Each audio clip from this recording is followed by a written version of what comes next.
Tunnel నిండా బురద, సొరంగం లోపల చిక్కుకున్న వారి పరిస్థితిపై తీవ్ర ఆందోళన అంటూ ఇదే వార్తను మనం చూస్తూ ఉన్నాం. అసలు 8 మంది పరిస్థితి ఏంటి అనేది అయితే ఒక ప్రశ్నార్థకంగా మారింది. టన్నెల్ నిండా బురద, సొరంగం లోపల చిక్కుకున్న వారి పరిస్థితిపై తీవ్ర ఆందోళన.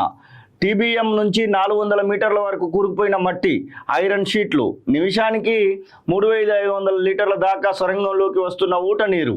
సవాల్గా మారిన నీటి తొలగింపు. 3 రోజుల పాటు సహాయక చర్యలు కొనసాగితేనే పరిస్థితి కొలక్కి. ఎన్డీఆర్ఎఫ్, ఎస్డీఆర్ఎఫ్, ఆర్మీ, హైడ్రా ఆధ్వర్యంలో సహాయక చర్యలు. 2.5 మీటర్ల ఎత్తున పేర్కొన్న బురద. సహాయక చర్యలపై సీఎం ఆరా. సీఎం రేవంత్కు రాహుల్ ఫోన్. కార్మికులను రక్షించేందుకు ఉన్న ఏ అవకాశాన్ని వదులుకోవద్దని సూచన అంటూ చూస్తూ ఉన్నాం. ఎస్ఎల్బీసీ టన్నెల్లో సహాయక చర్యలను పరిశీలిస్తున్నటువంటి మంత్రి జూపల్లి కృష్ణారావు సొరంగంలో భారీగా ఊట నీరు చేరినటువంటి సందర్భాన్ని కూడా మనం చూస్తూ ఉన్నాం. మొత్తానికి ఈ 8 మంది విషయంలో మాత్రము అసలు ఏం చేస్తే బాగుంటుందని ఆలోచనలు అయితే చేస్తూ ఉన్నారు. కానీ అక్కడ ఉన్నటువంటి ఊట నీరు, ఆ బురద లోపలికి పోనీయడానికి అవకాశం దొరకట్లేదంటూ మనం ఇక్కడ వార్తను బట్టి స్పష్టంగా అర్థమవుతా ఉంది. ఇక ఆ 8 మంది పరిస్థితి ఆశాజనకంగా లేదు. చిక్కుకున్న వారిని పేర్లతో పిలిచినా వారి నుంచి స్పందన రావడం లేదు. టన్నెల్ లోపల భయానక పరిస్థితి. 23 నుండి 25 అడుగుల మేర శిథిలాలు. ఆ 42 మంది అదృష్టవంతులు. నీళ్లతో సహాయక చర్యలకు ఆటంకాలు. ప్రధాని మోదీ, రాహుల్, సీఎం రేవంత్ పరిస్థితిని పర్యవేక్షిస్తున్నారు. ప్రమాదాన్ని బీఆర్ఎస్ చిల్లర రాజకీయాలకు వాడొద్దు. ఉత్తమ్ జూపల్లి మాట్లాడినటువంటి మాటలు చూస్తూ ఉన్నాం. ఇదే వార్తను ఈనాడులో కూడా రాయడం జరిగింది. ఇక్కడ ఫోటోలతో సహా వారు ఎవరెవరు ఏంటి అనేది కూడా మనం చూడొచ్చు. మీ మరిచిన బాధితుల నుంచి స్పందన రావడం లేదని సుఖేందు, ఎన్డీఆర్ఎఫ్ డిప్యూటీ కమాండర్ చెప్తా ఉన్నారు. టన్నెల్ లోపల టన్నెల్ గోడల నుంచి ఉబికి వస్తున్నటువంటి నీరును కూడా చూడవచ్చు. ఇక్కడ క్లియర్గా నీళ్లు ఎట్లా వస్తున్నాయో కూడా మనకు స్పష్టంగా కనబడతా ఉంది. సొరంగం లోపల చిక్కుకున్న వారిని బయటకు తీసుకువచ్చేందుకు శ్రమిస్తున్నాం. పరిస్థితులను అంచనా వేసేందుకు శనివారం రాత్రి 10 గంటలకు లోపలికి వెళ్ళి 2 గంటలకు తిరిగి వచ్చాం. టన్నెల్ బోరింగ్ మిషన్ వరకు వెళ్ళాం. అక్కడ 500 మీటర్ల మేర బురద నిండి ఉంది. దానికి అవతల బాధితులు ఉన్నారని భావిస్తున్నాం.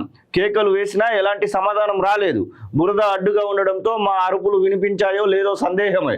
లోపల ఉన్న వారంతా ఏ సమస్యల్లో ఉన్నారో తెలియలేదు.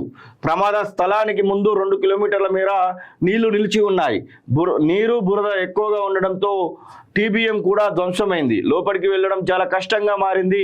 టన్నెల్ నుంచి నీటిని తోడాక యంత్రాల సహాయంతో బురదను కూడా తొలగించాలంటున్నారు. ఫస్ట్ నీటిని తోలాలి, ఆ తర్వాత లోపల ఉన్నటువంటి బురదను తీసేయాలి. ఇదంతా సుఖేందు, ఎన్డీఆర్ఎఫ్ డిప్యూటీ కమాండర్ చెప్తున్న మాటలు. ఇక ఎవరెవరు ఉన్నారు ఏంటి అనేది ఒకవేళ చూస్తే ఎస్ఎల్బీసీ సొరంగంలో చిక్కుకున్నది వీరే. Gurpreet Singh Robinson India company నుంచి వెళ్ళి ఈయన ఆపరేటర్గా ఉన్నారంట. పంజాబ్ రాష్ట్రం నుంచి వచ్చారు. ఇక Sunny Singh Robinson India company operator Jammu Kashmir నుంచి వచ్చిండు. ఇక మనోజ్ కుమారు పిఈ ఉత్తరప్రదేశ్ నుంచి. ఇక శ్రీనివాస్ ఎఫ్ఈ ఉత్తరప్రదేశ్ నుంచి. అలాగే సందీప్ సాహు కార్మికుడు జార్ఖండ్ నుంచి.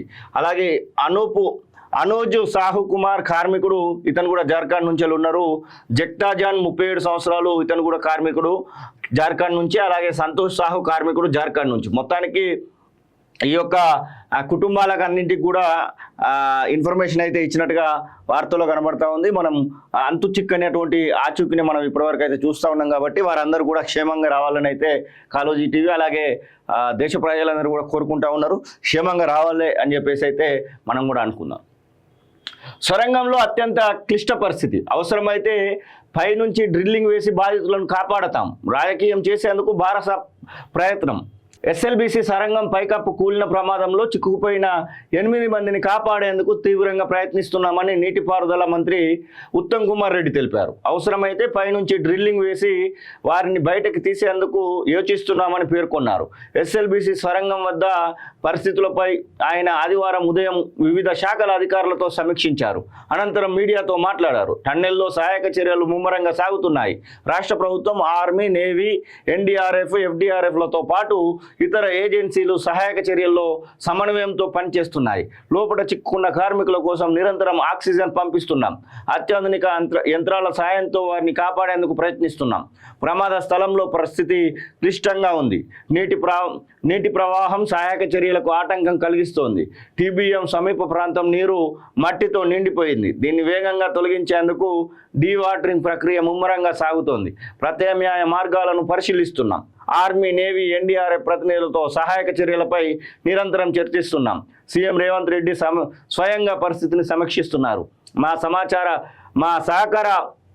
సహచార మంత్రి జూపల్లి కృష్ణారావు కూడా ప్రమాద స్థలం నుంచి అక్కడి నుంచి పోవట్లేదు అనేటువంటి పరిస్థితిని చెప్తా ఉన్నారు. లోపల అసలు పరిస్థితులు బాగా లేవు అని చెప్పేసి ఒకవైపు జూపల్లి కృష్ణారావు చెప్తా ఉన్నారు. అక్కడ సహాయక చర్యలలో నిమగ్నమైనటువంటి భారత సైన్యాన్ని కూడా మనం ఒకవైపు చూడొచ్చు. అక్కడ ఉన్నటువంటి మొత్తం ఎన్డీఆర్ఎఫ్ బృందాలను చూడొచ్చు. అలాగే లోకో ట్రైన్ పై టన్నెల్లోకి వెళ్ళేందుకు సిద్ధమవుతున్నటువంటి విపత్తు దళాలు మొత్తం అందరూ కూడా ప్రయత్నాలు చేస్తూ ఉన్నారు. 8 మందిని కాపాడాలి అనేటువంటి ఒకే ఒక ఆలోచన తప్ప ఏం లేదు. ఇక సింగరేణి జీఎం శ్రీనివాస్ రెడ్డి ఏం చెప్తున్నాడంటే, సొరంగంలో చిక్కుకున్న వారిని బయటకు తీసుకొచ్చేందుకు మరో 2 రోజులు సమయమైనా పట్టవచ్చని సింగరేణి రెస్క్యూ బృందం జనరల్ మేనేజర్ శ్రీనివాస్ రెడ్డి అభిప్రాయపడ్డారు.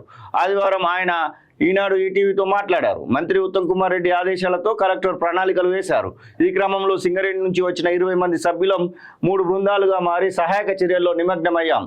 శనివారం రాత్రి నేను మా అధికారితో కలిసి లోపలికి వెళ్ళాను. నీరు బురద వ్యాపించి ఉండడంతో ఒక్క నిచ్చెన వేసుకొని బెల్ట్ పైకి ఎక్కి మిషన్ వరకు వెళ్ళాం. అక్కడ ఉన్న పైపులు చెదరయ్యాయి. సామాగ్రితో మనుషులు వెళ్లేందుకు వీలుగా ఉన్న చిన్నపాటి పడవలను కూడా సిద్ధం చేసుకున్నాం. నష్టం తీవ్రంగా ఉంది.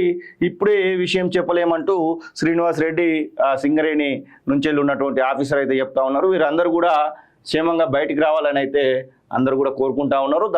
ఖచ్చితంగా రావాలనే మనం కూడా అనుకుందాం. టన్నెల్ నిండా బురద, సొరంగం లోపల చిక్కుకున్న వారి పరిస్థితిపై తీవ్ర ఆందోళన అంటూ ఇదే వార్తను మనం చూస్తూ ఉన్నాం. అసలు 8 మంది పరిస్థితి ఏంటి అనేది అయితే ఒక ప్రశ్నార్థకంగా మారింది. టన్నెల్ నిండా బురద, సొరంగం లోపల చిక్కుకున్న వారి పరిస్థితిపై తీవ్ర ఆందోళన.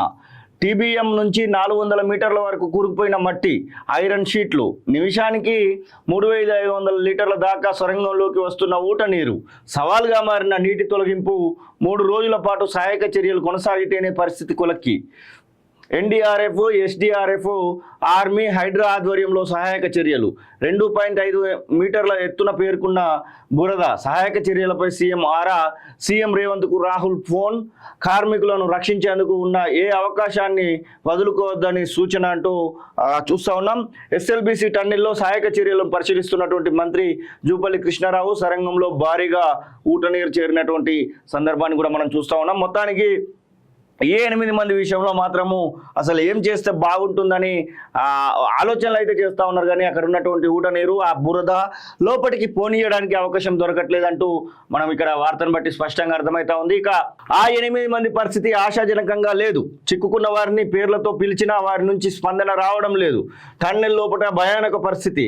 23 నుండి 25 అడుగుల మేర శిథిలాలు.